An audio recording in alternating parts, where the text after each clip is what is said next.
నమస్కారం ETV news కు స్వాగతం ఈనాటి ముఖ్యాంశాలు హార్ట్ ఆఫ్ ఆసియా సదస్సు వేదికగా పాకిస్తాన్ వైఖరిని ఎండగట్టిన ప్రధాని మోదీ ఉగ్రవాదాన్ని ప్రోత్సహిస్తున్న దేశాల పట్ల కఠినంగా వ్యవహరించాలని పిలుపు పాక్ ఆర్థిక సాయాన్ని తోసిపుచ్చిన ఆఫ్ఘనిస్తాన్ ఉగ్రవాదంపై పోరుకు ఉపయోగించాలని సూచన అంతర్జాతీయ సమాజం కలిసి రావాలని ఆసియా సదస్సు తీర్మానం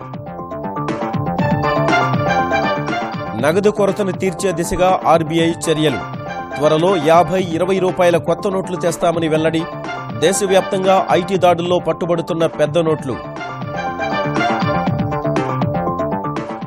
ఐడీఎస్ కింద ముంబై కుటుంబం వెల్లడించిన 2 లక్షల కోట్లను తిరస్కరించిన ఐటీ విభాగం తప్పుడు సమాచారం ఇచ్చినట్లు నిర్ధారణ దర్యాప్తునకు ఆర్థిక శాఖ ఆదేశాలు తెలంగాణ కొత్త జిల్లాల్లో పాలనపై కేసీఆర్ సమీక్ష పునర్వ్యవస్థీకరణ ఫలాలు ప్రజలకు అందేలా కార్యాచరణ రూపొందించాలని అధికారులకు ఆదేశాలు నేవీ దినోత్సవ వేళ సత్తా చాటిన నౌకాదళం విశాఖ ముంబై తీరంలో అబ్బురపరిచేలా విన్యాసాలు రాష్ట్రపతి భవన్లో ఎట్ హోంకు హాజరైన ప్రధాని మోదీ వరుసగా 6సారి మహిళల ఆసియా కప్ విజేతగా భారత్ తుదిపోరులో పాకిస్తాన్పై 17 పరుగుల తేడాతో జయభేరి మిథాలీ రాజ్కు player of the series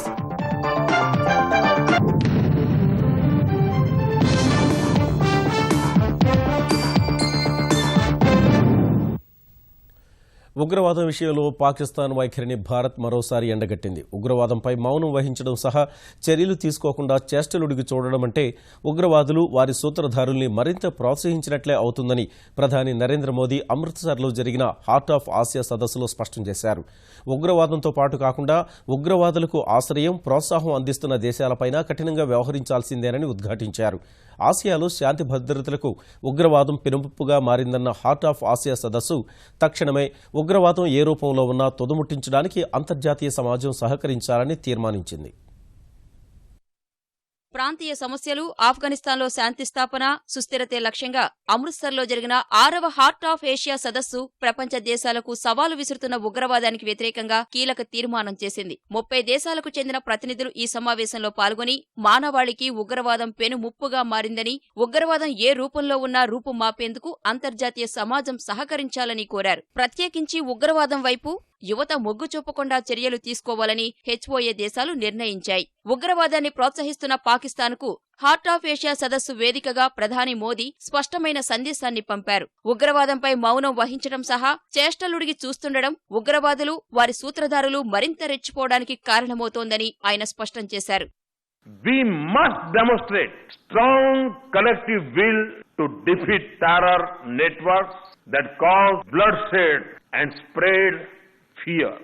Terrorism externally induced instability poses the gravest threat to Afghanistan's peace, stability and prosperity. And the growing arc of terrorist violence endangers our entire region.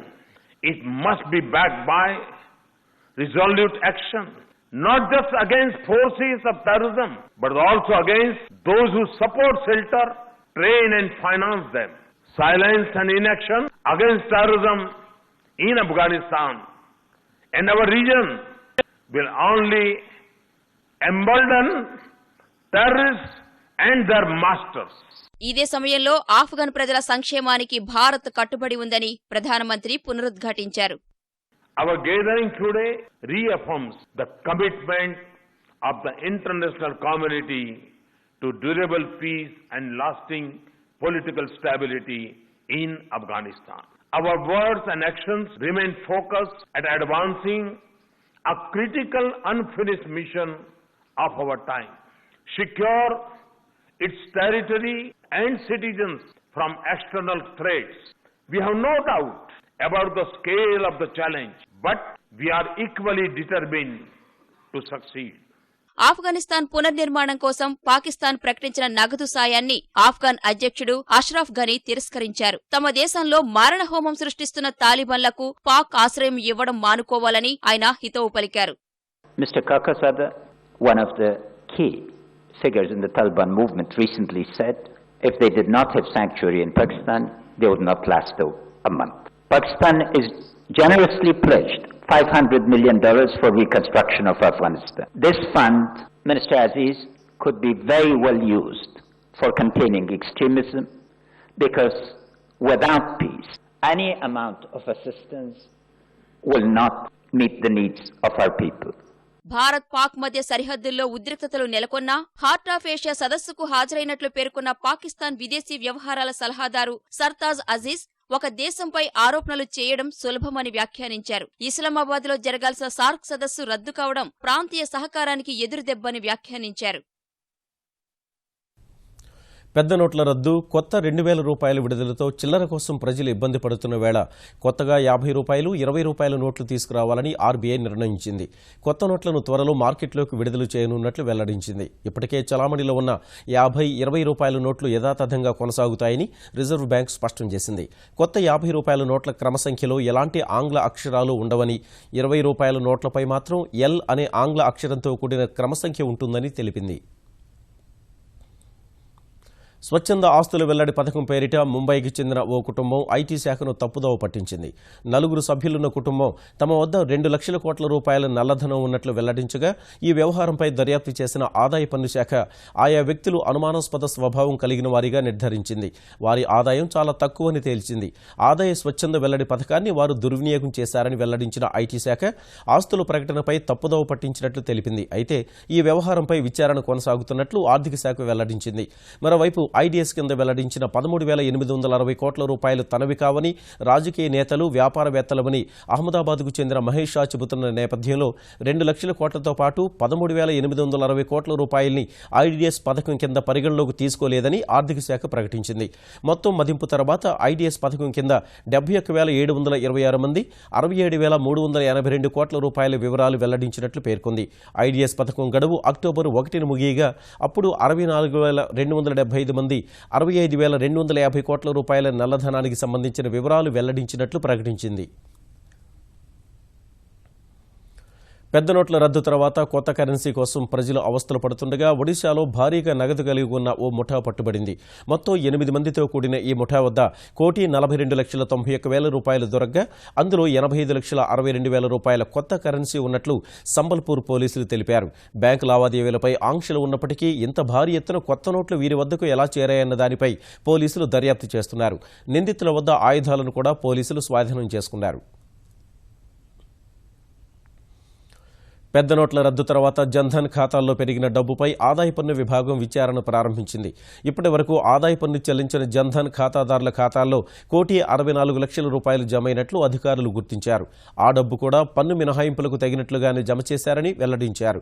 Kolkata, Midnapore, బీహార్లోని అరా, కోచి, వారణాసిలోని జన్ధన్ ఖాతాల్లో వాటిని గుర్తించామని, ఒకే ఖాతాలో ఉన్న 40 లక్షల రూపాయలను జప్తు చేసినట్లు కేంద్ర ఆర్థిక శాఖ ప్రకటించింది. నోట్ల రద్దు ప్రకటించిన నవంబర్ 8 వరకు జన్ధన్ ఖాతాల్లో 28,685 కోట్లుగా ఉన్న డిపాజిట్లు నవంబర్ 9 వరకు 45,636 కోట్ల రూపాయలకు పెరిగాయని ఆర్థిక శాఖ వెల్లడించింది. అవే ఖాతాల్లో నవంబర్ నెలాఖరుకు 74,321 కోట్ల రూపాయలకు పెరిగినట్లు పేర్కొంది. మరోవైపు జన్ధన్ ఖాతాలపై ఆదాయ పన్ను శాఖ అధికారులు విచారణ చేపట్టిన వేళ నవంబర్ 30తో ముగిసిన వారంలో జన్ధన్ ఖాతాల్లో డిపాజిట్లు క్రమంగా తగ్గుతున్నట్లు ఆర్థిక శాఖ మరో ప్రకటనలో తెలిపింది. ఆ వారంలో 1,487 కోట్ల రూపాయలే డిపాజిట్ అయినట్లు వివరించింది. అంతకుముందు వారంలో 8,283 కోట్లు జన్ధన్ ఖాతాల్లో జమైనట్లు పేర్కొంది. ప్రజలు ఎదుర్కొంటున్న చిల్లర సమస్యల్ని వారం రోజుల్లోగా పరిష్కరించి నగదు రహిత లావాదేవీలను ప్రోత్సహించాలని తెలంగాణ నీటిపారుదల శాఖ మంత్రి హరీష్ రావు అధికారుల్ని ఆదేశించారు. సిద్దిపేట వ్యవసాయ మార్కెట్లో నగదు రహిత లావాదేవీలపై వివిధ వర్గాల ప్రజలకు నిర్వహించిన అవగాహన సదస్సుకు హాజరైన హరీష్ పెద్ద నోట్ల రద్దు వల్ల ప్రజల ఇబ్బందుల్ని పరిష్కరించేందుకు రూపే కార్డుల్ని అందజేస్తున్నామని వివరించారు. బ్యాంక్ అధికారి, మన ప్రభుత్వ అధికారి మీ ఇంటికి వస్తారు. మీకు అకౌంట్ ఉందనుకోండి, మీకు కార్డు ఇస్తారు. ఆధార్ కార్డు లేదు, అకౌంట్ లేదు, ఏమీ లేదు మీ దగ్గర. మీ ఇంటికే వచ్చి 5 నిమిషాల్లో మీకు ఆధార్ కార్డు తీస్తాం, అకౌంట్ ఓపెన్ చేస్తాం, రూపాయ కార్డు కూడా మీ ఇంటికాడ మీకు ఇచ్చిపోతాం. దీంట్లో ఇంకో లాభం ఉన్నది. ప్రమాదవశాత్తు ఈ కార్డు ఉన్న వాళ్ళకి ఏదైనా జరిగితే, భర్తకు జరిగితే భార్యకు, భార్యకు జరిగితే భర్తకు, అట్లా 5 లక్షల రూపాయల ఉచిత బీమా కూడా ఇస్తారు. ఎక్కువ మంది అసంఘటిత రంగ కార్మికులకు లబ్ధి చేకూర్చేందుకే ఉద్యోగుల రాజ్య బీమా పథకం పరిమితిని 21,000 రూపాయలకు పెంచినట్లు కేంద్ర కార్మిక శాఖ మంత్రి బండారు దత్తాత్రేయ హైదరాబాద్లో వెల్లడించారు. ప్రస్తుతం నెలకు 15,000 రూపాయల వరకు వేతనం ఉన్నవారికి ఈ వైద్య బీమా పథకం వర్తిస్తుండగా ఆ పరిమితిని 21,000 రూపాయలకు పెంచినట్లు తెలిపిన ఆయన తద్వారా కొత్తగా 35 లక్షల మంది ఈ పథకం పరిధిలోకి వచ్చారని వివరించారు. ప్రస్తుతం 2,14,00,000 మంది ఈఎస్ఐ పరిధిలో ఉన్నారన్న కేంద్ర మంత్రి పరిమితి పెంపుపై అభిప్రాయ సేకరణ కోసం అక్టోబర్ 6న నోటిఫికేషన్ ఇచ్చినట్లు వివరించారు. ఇదే సమయంలో ఈఎస్ఐ ఆసుపత్రుల్లో మౌలిక వసతులు పెంచడానికి కూడా కృషి చేస్తున్నామని దత్తాత్రేయ చెప్పారు. 6 పడకల ప్రాథమిక ఆరోగ్య కేంద్రాలను పటిష్టం చేస్తామన్న కేంద్ర మంత్రి 10 పడకల దవాఖానాలను 30 పడకలకు పెంచుతామన్నారు.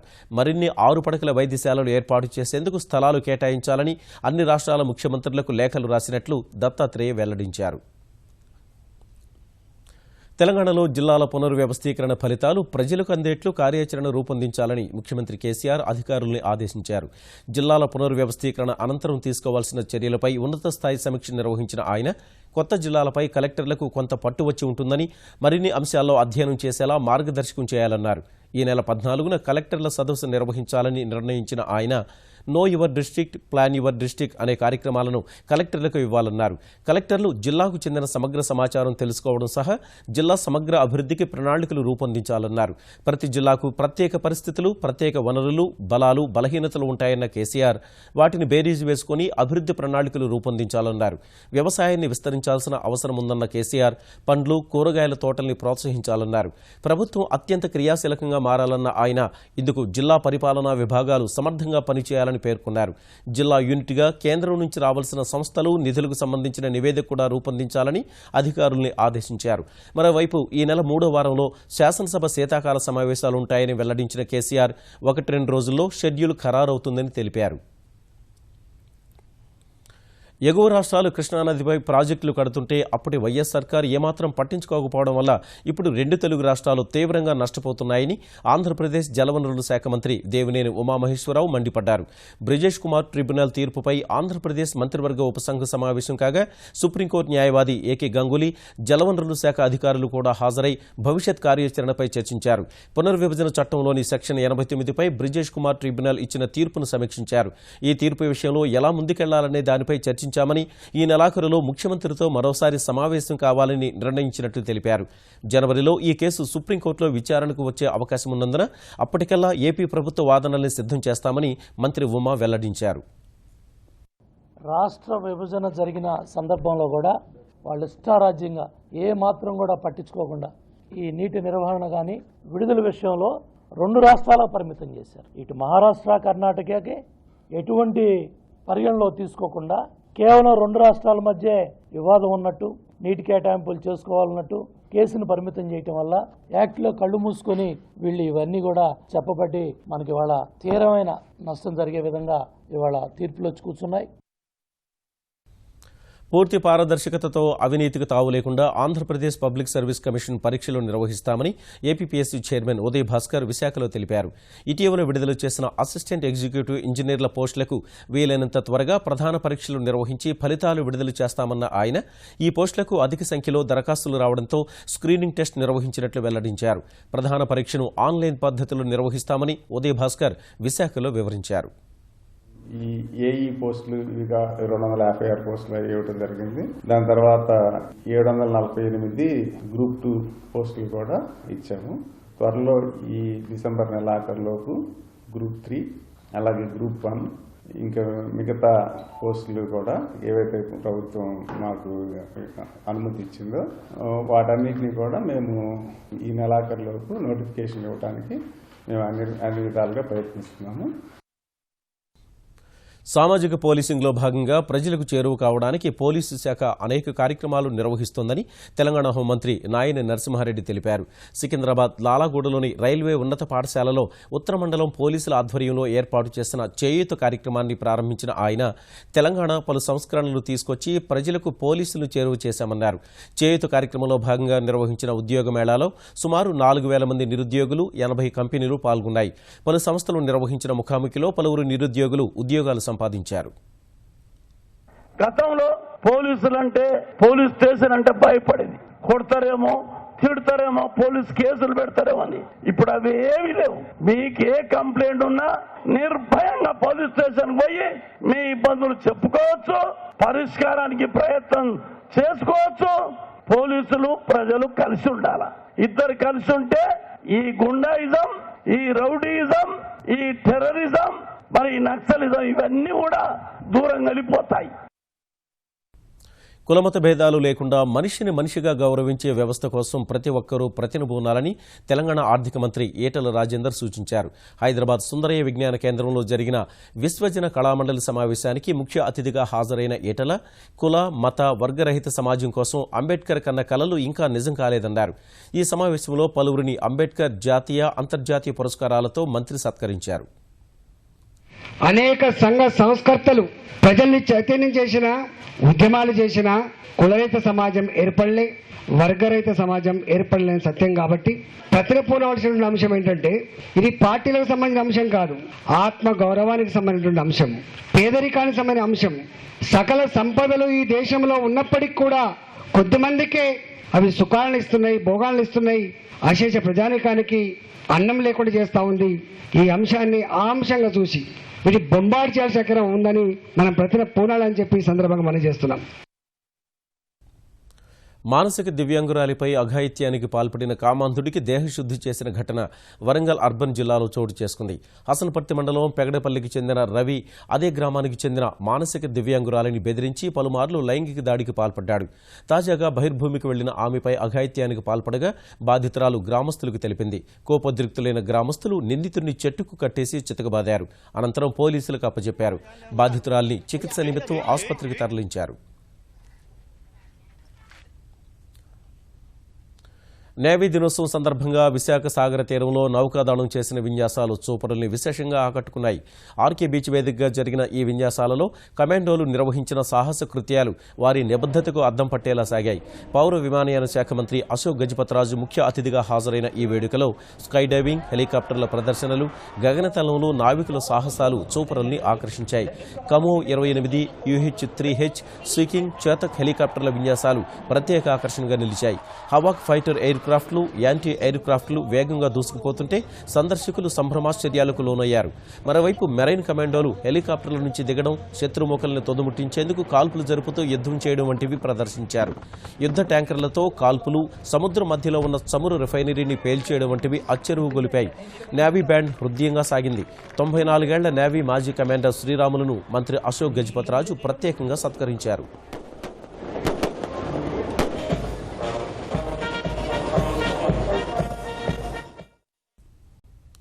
నౌకాదళ దినోత్సవాల ముగింపు వేడుకలు ముంబైలో ఘనంగా జరిగాయి.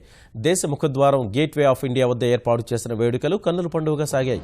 బీటింగ్ ద రిట్రీట్ కార్యక్రమాన్ని చూసేందుకు గేట్వే ఆఫ్ ఇండియాకు వేల సంఖ్యలో ప్రజలు తరలివచ్చారు.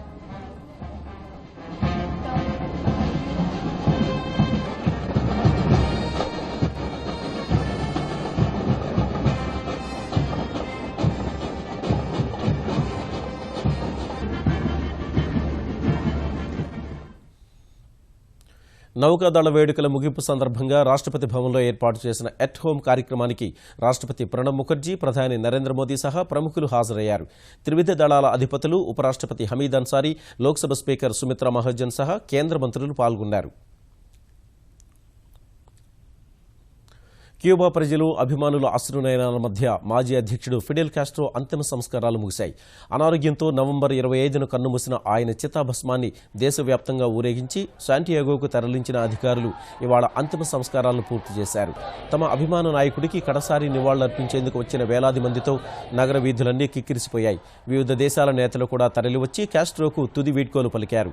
కేవలం బంధుమిత్రుల సమక్షంలోనే శాంటా ఇఫిగెనియా శ్మశాన వాటికలో కాస్ట్రో అవశేషాలను ఖననం చేశారు.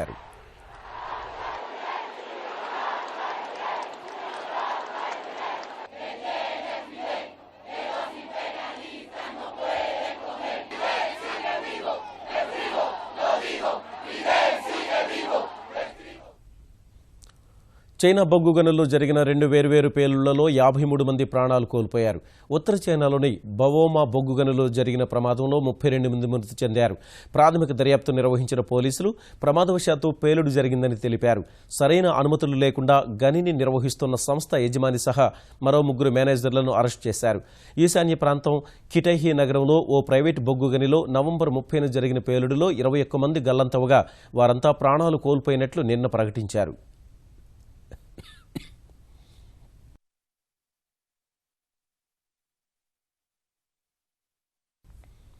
పంజాబ్లోని భటిండాలో దారుణం జరిగింది. ఓ వివాహం సందర్భంగా జరుగుతున్న నృత్య కార్యక్రమంలో ఓ వ్యక్తి గాల్లో కాల్పులు జరిపాడు.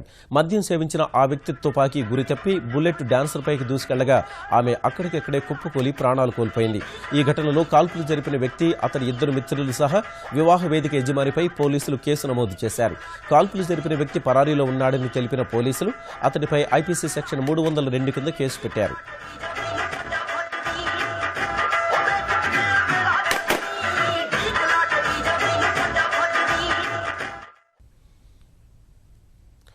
కేంద్ర మంత్రి నితిన్ గడ్కరీ కుమార్తె కేత్కి వివాహం నాగపూర్లో ఘనంగా జరిగింది. అమెరికాలోని ఫేస్బుక్ సంస్థలో పనిచేసే ఆదిత్య కాషేదికర్తో జరిగిన వివాహ మహోత్సవానికి పలువురు కేంద్ర మంత్రులు సహా పెద్ద సంఖ్యలో ప్రముఖులు హాజరయ్యారు. భాజపా అధ్యక్షుడు అమిత్ షాతో పాటు కేంద్ర మంత్రులు రాజ్నాథ్ సింగ్, వెంకయ్యనాయుడు, మహారాష్ట్ర ముఖ్యమంత్రి ఫడ్నవీస్, ఆర్ఎస్ఎస్ అధినేత మోహన్ భాగవత్ వధూవరుల్ని ఆశీర్వదించారు. అసోం గవర్నర్ భన్వరీలాల్ పురోహిత్, శివసేన అధినేత ఉద్దవ్ ఠాక్రే, ఎంఎన్ఎస్ అధ్యక్షుడు రాజ్ ఠాక్రే, ఎన్సీపీ నేత ప్రఫుల్ పటేల్, యోగా గురు బాబా రామ్దేవ్ సహా పలువురు మహారాష్ట్ర నేతలు వివాహానికి హాజరయ్యారు.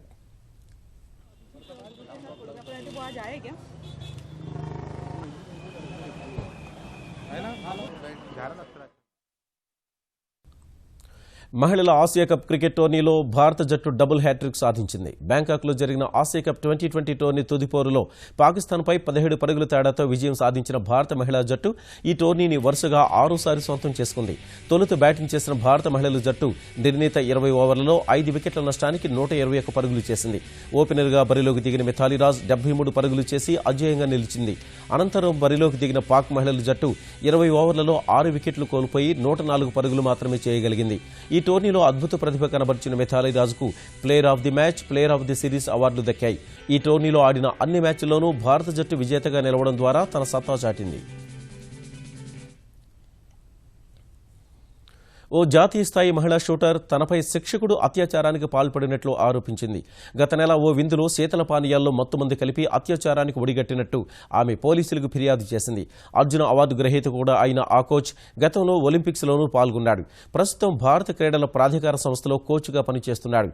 ఆయనపై ఢిల్లీ చాణక్యపురి పోలీస్ స్టేషన్లో కేసు నమోదైనట్లు పోలీసులు తెలిపారు. ఇప్పటి వరకు ఆ కోచ్ను అరెస్టు చేయలేదని, విచారణ తర్వాత చర్యలు తీసుకుంటామని వివరించారు. అయితే పరీక్షల్లో అత్యాచారం జరిగినట్టు తేలింది. వీరిద్దరూ 2 ఏళ్లుగా సన్నిహితంగా ఉంటుండగా తనను పెళ్లి చేసుకుంటారని నిందితుడు చెప్పినట్టు బాధిత మహిళా షూటర్ వెల్లడించింది. తిరుచానూరు శ్రీ పద్మావతి అమ్మవారి కార్తీక బ్రహ్మోత్సవాలలో పంచమీ తీర్థం కన్నుల పండుగగా సాగింది. బ్రహ్మోత్సవాలలో ఆఖరి ఘట్టమైన చక్ర స్నానానికి వేలాది మంది భక్తులు తరలిరాగా అర్చకులు వేద మంత్రోచ్చరణలు, మంగళ వాయిద్యాల నడుమ పసుపు మండపంలో పద్మావతీదేవికి శాస్త్రోక్తంగా స్నపన తిరుమంజనం నిర్వహించారు. అంతకుముందు తిరుమల శ్రీవారి ఆలయం నుంచి తీసుకొచ్చిన సారిను తిరుపతి జేఈఓ పోలా భాస్కర్కు అందజేశారు. తర్వాత పద్మ సరోవరంలో చక్ర తాళ్వార్లకు పంచమీ తీర్థం నిర్వహించారు. ఈ వేడుకను పురస్కరించుకుని తిరుచానూరుకు భక్తజనం పోటెత్తగా పద్మ సరోవర పరిసరాలన్నీ భక్తులతో కిక్కిరిసిపోయాయి. వర్షాన్ని సైతం లెక్క చేయకుండా గోవింద నామస్మరణలు చేస్తూ భక్తులు పుణ్య స్నానాలాచరించారు. చక్ర తాళ్వార్లకు పంచమీ తీర్థం నిర్వహించిన అనంతరం కోనేరులో స్నానం చేయడానికి పోటీ పడగా ఎలాంటి అపశృతి చోటు చేసుకోకుండా అధికారులు కట్టుదిట్టమైన ఏర్పాట్లు చేశారు. రాత్రి జరిగిన ధ్వజావరోహణ కార్యక్రమంతో ఉత్సవాలు పరిసమాప్తమయ్యాయి.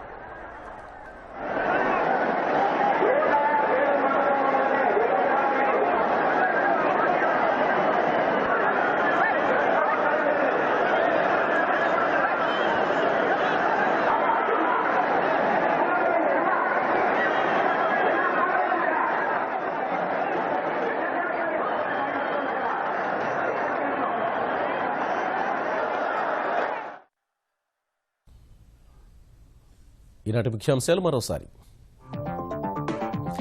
హార్ట్ ఆఫ్ ఆసియా సదస్సు వేదికగా పాకిస్తాన్ వైఖరిని ఎండగట్టిన ప్రధాని మోదీ. ఉగ్రవాదాన్ని ప్రోత్సహిస్తున్న దేశాల పట్ల కఠినంగా వ్యవహరించాలని పిలుపు. పాక్ ఆర్థిక సాయాన్ని తోసిపుచ్చిన ఆఫ్ఘనిస్తాన్ ఉగ్రవాదంపై పోరుకు ఉపయోగించాలని సూచన అంతర్జాతీయ సమాజం కలిసి రావాలని ఆసియా సదస్సు తీర్మానం నగదు కొరతను తీర్చే దిశగా ఆర్బీఐ చర్యలు త్వరలో 50-20 రూపాయల కొత్త నోట్లు తెస్తామని వెల్లడి దేశవ్యాప్తంగా ఐటీ దాడుల్లో పట్టుబడుతున్న పెద్ద నోట్లు ఐడిఎస్ కింద ముంబై కుటుంబం వెల్లడించిన 2 లక్షల కోట్లను తిరస్కరించిన ఐటీ విభాగం తప్పుడు సమాచారం ఇచ్చినట్లు నిర్ధారణ దర్యాప్తునకు ఆర్థిక శాఖ ఆదేశాలు తెలంగాణ కొత్త జిల్లాల్లో పాలనపై కేసీఆర్ సమీక్ష పునర్వ్యవస్థీకరణ ఫలాలు ప్రజలకు అందేలా కార్యాచరణ రూపొందించాలని అధికారులకు ఆదేశాలు నేవీ దినోత్సవ వేళ సత్తా చాటిన నౌకాదళం విశాఖ ముంబై తీరంలో అబ్బురపరిచేలా విన్యాసాలు రాష్ట్రపతి భవన్లో ఎట్ హోంకు హాజరైన ప్రధాని మోదీ వరుసగా 6సారి మహిళల ఆసియా కప్ విజేతగా భారత్ తుదిపోరులో పాకిస్తాన్పై 17 పరుగుల తేడాతో జయభేరి మిథాలీ రాజ్కు ప్లేయర్ ఆఫ్ ది సిరీస్